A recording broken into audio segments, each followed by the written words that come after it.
સુરત સહિત રાજ્યમાં ગરફોડ ચોરી અને લૂંટની તરખાટ મચાવતી ચીખલીગર ગેંગના ખૂંખાર સાગરીત ઉધના પોલીસના હાથે ઝડપાયો છે. વર્ષ 2012 થી 2019 સુધીમાં આરોપી સામે અમદાવાદ, વડોદરા, ભરૂચ અને નડિયાદમાં ગુનાઓ નોંધાઈ ચૂક્યા છે.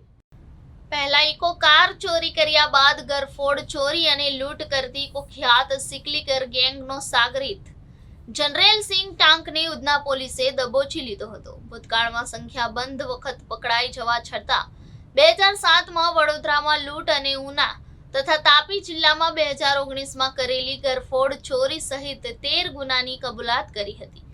એક મહિનાના સમયગાળા દરમિયાન ઈચ્છાપોર, કામરેજ અને અમરોલીથી ઇકો કાર ચોરી કર્યાની અને ખટોદરા, બારડોલી અને અમરોલીમાં ગરફોડ ચોરી કરી હતી. આરોપી જનરેલ સિંહ ઉર્ફે જલ્લુ સિંઘે કબૂલાત કરી હતી કે તેણે સને 2007માં વડોદરાના કારેલીબાગ વિસ્તારમાં લૂંટ કરી હતી, જેમાં ગુરુમુખ સિંહ, નેપાલ સિંહ ચીખલીગર તથા શેરસિંહ ઉર્ફે સુરત સિંહ ફયાન ડાભી પકડાઈ ગયા હતા.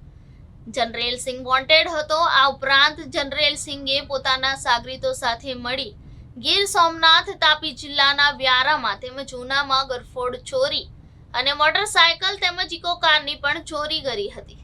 જનરેલ સિંહ વિરુદ્ધ 2012 થી સને 2019 સુધીમાં અમદાવાદ, વડોદરા, ભરૂચ, નડિયાદમાં કુલ 14 ગુના નોંધાઈ ચૂક્યા છે.